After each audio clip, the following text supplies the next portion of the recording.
We're doing Korn. Oh my god, it's Korn. Oh, fuck, I should not fuck up my throat before we record the video. What's up, everybody, and welcome to another video. In today's video, we're checking out an incredible Balisong from Poland. That's right, this is the JW Magnet, which I featured a bit ago in my Balisong collection 2023. Now, sure, it may have taken me almost an entire year to get to it, but this will be well worth it. A lot of people in our hobby are interested in making Balisongs of their own. We did exactly that by collaborating with Nabalis on the Vulp. Well, as we've discovered, making any product is a lot harder than it seems, whether you're making it by hand or contracting a company to create your own design. The story of the magnet is also a story of a single person hand making their own line of butterfly knives, and I think that sharing his story will give a ton of insight onto how these things are actually made, how awesome they are, and why they cost as much as they do. You see, this isn't as much of a standard review as it is more of a feature of this utterly incredible knife. The truth is, this is a custom Balisong from a small maker in Poland, and it has the price tag to match. But I believe that both this product and the story of the maker behind it are much more interesting than the question of whether or not you should buy it. Of course, another question more interesting than that is, how can we afford to create so many Brandon clones? The answer is simple, of course. It's all due to the help of our lovely Patreon supporters. Tiers start at just $3 a month, and patrons get early access to videos like these days in advance of the public. If you'd like to get access to behind-the-scenes content or chat with awesome people like Thor21 or Vendrick on the private community Discord, consider donating. Thanks, patrons! Now, let's talk titanium.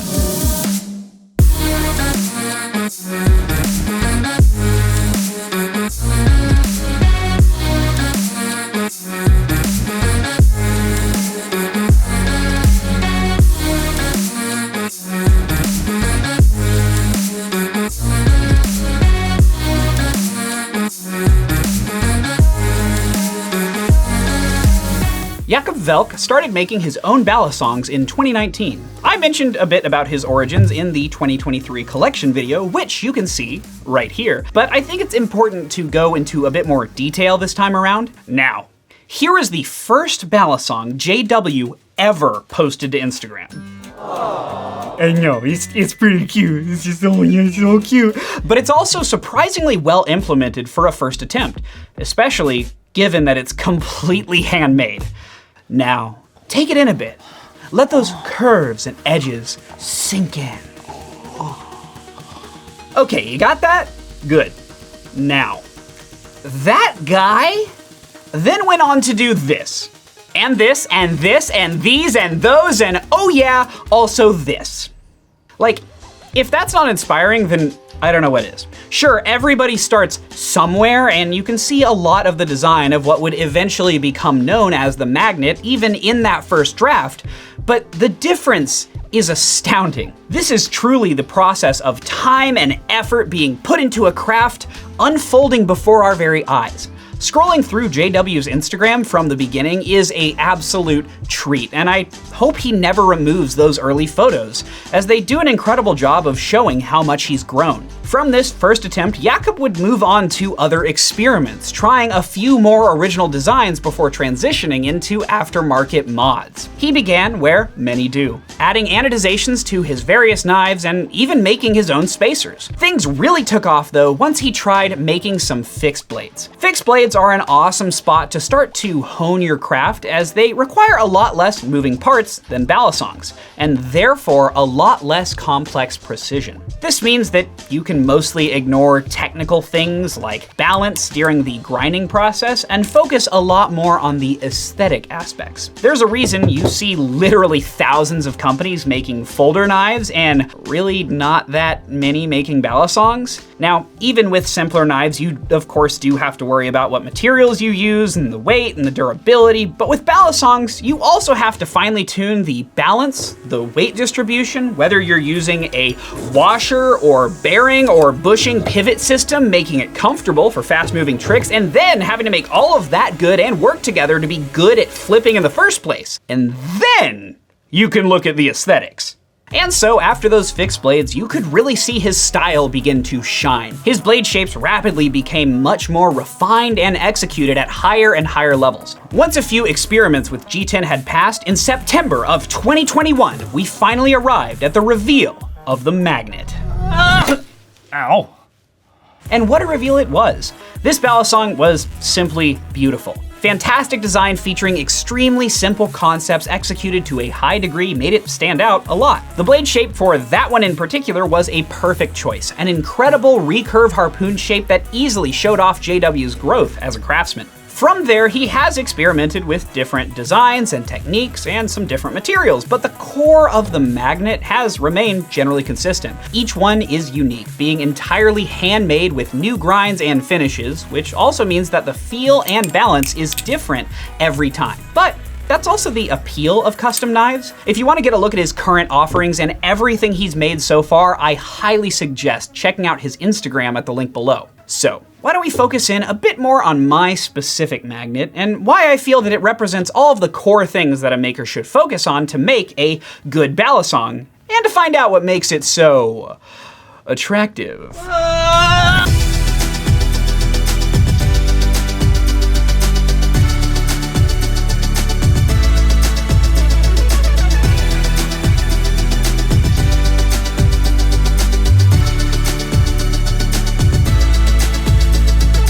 My magnet, I mean, it's beautiful, let's be honest. JW reached out in 2022 asking if I would like one, and custom made this with an incredible buoy blade grind that I just love. The shape of the handles are also perfect, crafted by hand from grade 5 titanium, and the curves are subtle but comfy. And the center hole does a surprising job of adding grip. This is also a shockingly difficult thing to achieve, by the way, especially when being made by hand, since sharp edges and rough finishing can make any balisong feel very uncomfortable. When rounding the handle edges, JW uses a belt grinder, the same thing you use when you're grinding a blade. And it's the same thing that I used when making this monstrosity with stitched steel, and you'd be surprised how hard it is to make something bad with a belt grinder, let alone something good.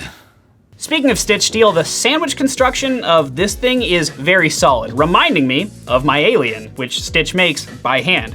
So I'm not afraid to drop this thing. This blade is insane, with this beautiful flat grind on the bevel coming up to meet the swedge at the tip in a very pleasing way. He managed to make the tip look nice and refined while maintaining a good amount of material there, which means that it'll stay strong even against drops. A broken tip on a butterfly knife blade is a lot more common than you'd think. There is no choil, which is this little cutout bit, which can make sharpening the balisong somewhat difficult, but I also like the refined look that the continuous profile gives the knife. Hardware-wise, this thing is pretty standard, but also this is where my only gripes are. There are T10 screws for the pivots, which is awesome, but then you get to the Zen pin screws, which just hurt me.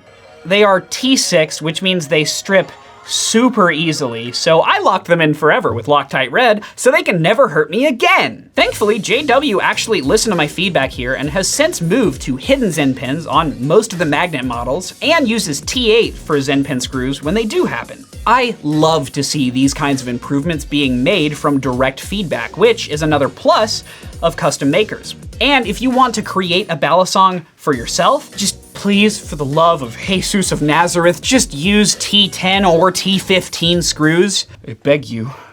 All right, it's beautiful, you get that. But let's rewind again and remember where JW came from here. Look at his first balisong. And now look at this. If he can learn to go from here to here so can you. But how does it flip? Well, let's just say, yeah.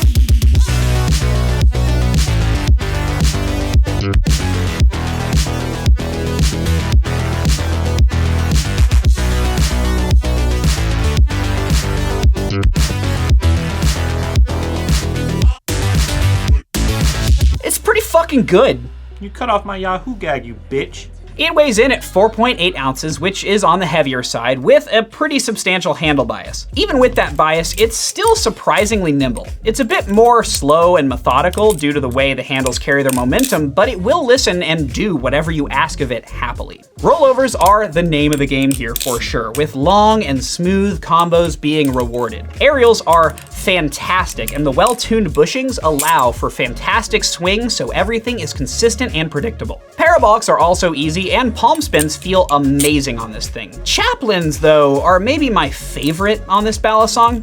It hugs the finger tight and excels in all types, including ring and thumb chaplins. Actually, I take that back. On this Balisong, fanning is my favorite. Fans feel so consistent and easy, carrying through and keeping the momentum going effortlessly. Backhand fans in particular feel awesome, and I love doing them every time. Honestly, my only gripe with the flipping performance here is weight, making my fingers more tired than usual, faster than I'm used to, but it's not a huge problem, and it kind of works as a finger workout similar to the Chab, but it does mean that I often have to take a break with lighter knives after flipping it for a while. Overall, I am extremely impressed with the performance of the magnet, and highly recommend it to anyone that is interested and can afford it. But that's not even the point of this video at the end of the day. A lot of our content focuses in on, should you buy this? And I don't think that's the question here. The question is really how much work goes into these and why does that even matter in the end? The story of JW is the story of a single person going through the trials and tribulations of trying to craft something unique and interesting, and that journey leading to that person creating one of my favorite Balisongs in my collection. You might be like some of our YouTube commenters that say, "What the fuck? You spent $1,000 on a piece of metal?" Oh, bless your heart.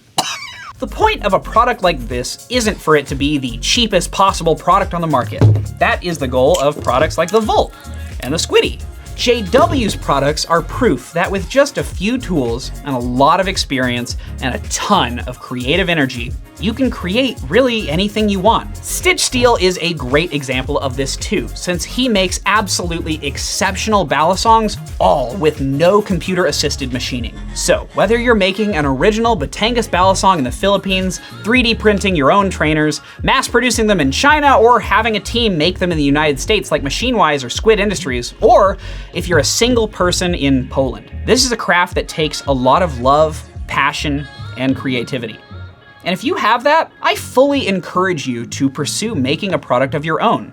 Just know that making these on your own isn't quick, it isn't cheap, but it is awesome.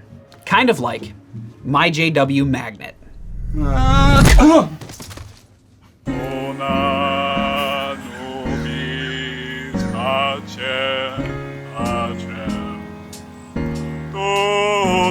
No, fuck! Thanks to JW for sending this Balisong out to me. I have really enjoyed every moment of it, and I am looking forward to putting more years of use onto it. As always, I want to give a big shout out to our wonderful patrons. We love getting to make these videos, and a big reason Brandon the camera guy and I are able to do this is because of you.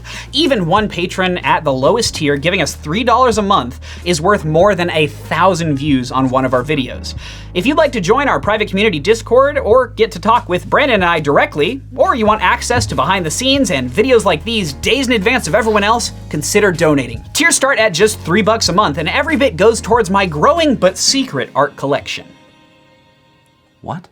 But that's pretty much it for the moment. Now if you'll excuse me, I'm gonna try to make a Balisong of my own. Here's your delivery. Oh, hey. Oh yeah, it's all coming together.